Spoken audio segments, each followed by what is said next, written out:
Hey Shannon, it's been 5 years, right? Who is this? Huh? You know me, right? Stop joking around. We miraculously reunited today, didn't we? What are you talking about? Please tell me your name or I won't know what you're talking about. Fine, I'll tell you. It's me, Tariq. Huh? Your ex-husband, Tariq? How do you have my account information? You seriously? You don't know yet? You came to the entrance ceremony at the kindergarten yesterday, right? The entrance ceremony? Your child goes to the same kindergarten as mine? Yep, she's my second child. It seems that my daughter is in a different class as your daughter, though. But it seems like a child of my wife's friend is in the same class as your child, so you must have exchanged contact information with her. She gave your contact information to my wife, which is how I got it. Could you not hand out my contact information like that? Calm down. I have no intention of getting back together with you or something. My wife knows I have your contact information, so there's no need to worry. Your wife is Sarah, right?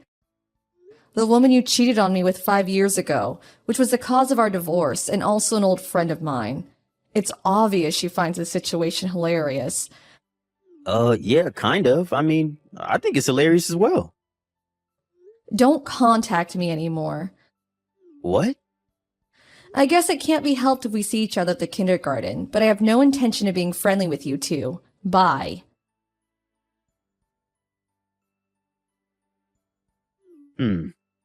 This gets more and more hilarious the more I think about it.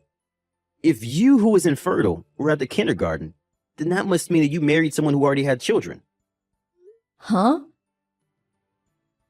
Even if you come to the entrance ceremony pretending to be a mother, it's not your actual child, so it's a bit funny thinking about it. So you still think I'm infertile? But you couldn't bear a child in the 3 years that we were together, right? Mom said that if a woman can't bear a child in 3 years, then she must be infertile. But I never even got myself tested for infertility. It must have just been bad timing.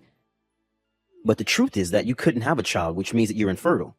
You knew this, and that's why you married a single father, right?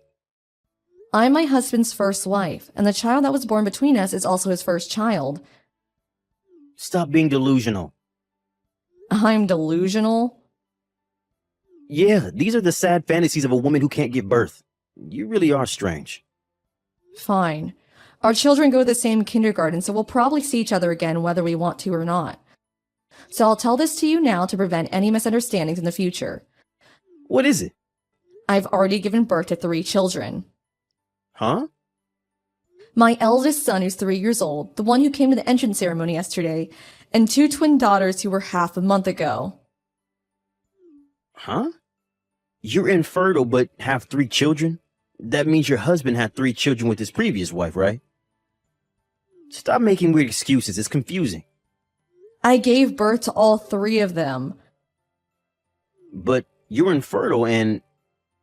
I told you that I gave birth after we divorced. Do you not understand that what I'm trying to say is that I'm not infertile? Huh? You gave birth to them?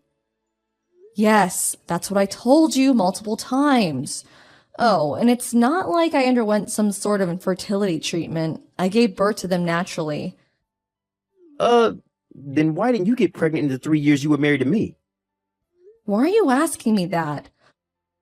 Tell me. All I know is that there were no problems with my body. You think about what other possibilities there might have been. Goodbye. Because of you, my wife took my children and went to her parents' house. What? Don't get me involved in your fights, please. I'm not involving you. This is your fault. I wanted to find out whether you had actually given birth to your son, so I dropped off and picked up my child to and from kindergarten as much as possible so I could have a chance to meet you. Oh, you're talking about 10 days after the entrance ceremony, right? I was with my husband, right? Yes, that husband. I tried to talk to you, but as I tried to approach, you suddenly appeared from behind your back. I thought I hadn't seen him before, and so I looked closely at his face, which is when I noticed that he was the executive director at my office. Apparently, I only found out when he told me after we got married. I know that he has a son the same age as my daughter. When I heard that his wife gave birth to twin daughters a few months ago, does that mean that what you were saying was true? I see. So that's why you ran off without even talking to me, your face pale. I haven't seen you since, but I'm not complaining.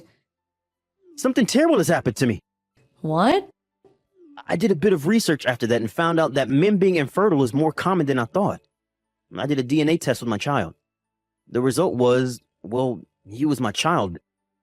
Oh, good for you. Yeah, but my wife found that I had done a DNA test behind her back, and she got furious at me for suspecting her of cheating. Oh, and that's why she took your children and went to her parents' house. But I don't see how that has anything to do with me. If you hadn't said anything strange, I would have never have done a DNA test. Wouldn't this have never happened if you never bothered me in the first place? Then why did you reply to my text? Because you still insisted that I was infertile, and you even said that my husband was a single father or something. Don't you think it was only natural for me to get annoyed and correct you? But you were supposed to be infertile. You were just being delusional. If you have the time to complain to me like this, then why don't you make up with your wife instead? Bye. This is so unfair. You're so much less attractive than me, but you're the wife of an executive director? And to think that he works at the same company as Tariq. To think that you would get married with someone even better than Tariq after he threw you away. I stole Tariq from you, only for you to find someone even better.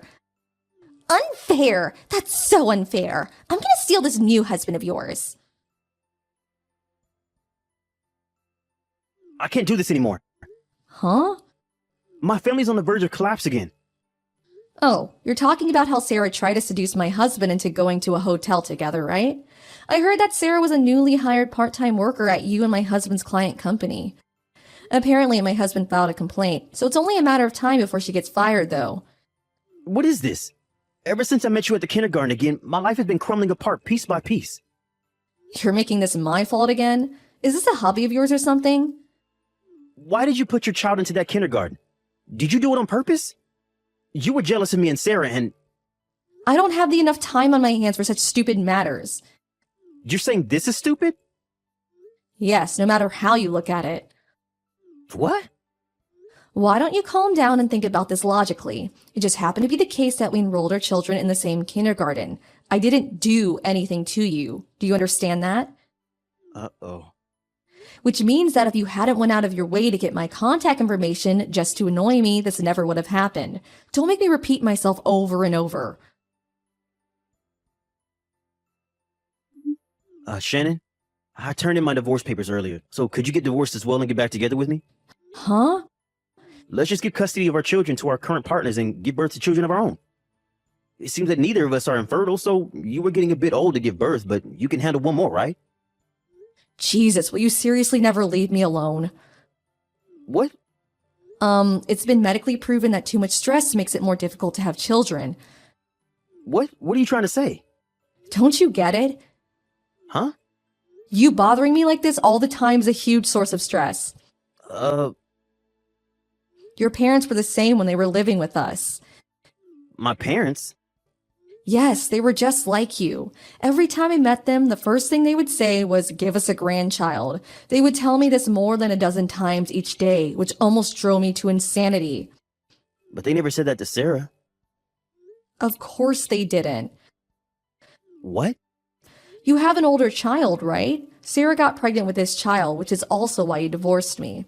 They wouldn't tell her to give birth to a grandchild if she already did, would they? Judging by what you said earlier, it seems that Sarah got custody of the child, so if I were to marry you again, I would be thrust back into the same hell as before with them telling me to give them a grandchild over and over. Why would I do that? Fine, I'll keep an eye on them and make sure they don't say that to you anymore. But I have no intention of divorcing my husband, and I have no intention of letting go of my children either. What? Really? Why did you even think that I want to get back together with you in the first place? There's no chance no matter how you look at it. Yeah, but if the two of us loved each other enough... I lost my last ounce of love for you when I found out you cheated on me with Sarah. What? Then what should I do now? I already got divorced. I don't know. Just open the front door, will you? What? I came to pick you up. I know that the executive director doesn't go to work on Mondays. This is our chance to make an escape without being bothered. Come on, I'm outside the backyard. I can come in if I break the window in the living room. Hold on. If I could just get a hold of you for a day, then you'll have no choice but to get divorced.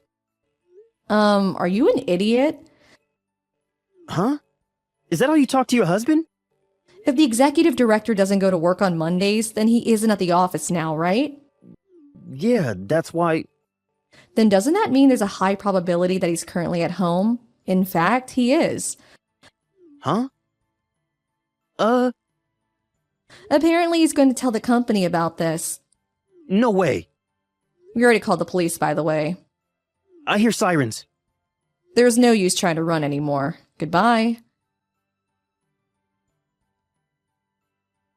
I didn't expect that he would try and break in our house and get caught by the police. Not long after that, Tyreek was fired from his job. We received an alimony from Tyreek and Sarah, and after that placed a restraining order on them. I haven't seen them since. Apparently, both of their families got involved in a fight over who would get custody of their children. Since neither of the parents were functioning adults, the grandparents of the children had to settle things for them. Each family would gain custody of one child, and they would be adopted by relatives. The relatives of both Tyreek and Sarah cut ties with their families. It seems the 6 of them, Tyreek, Sarah, and their 4 parents, all are currently unemployed. There are eyewitnesses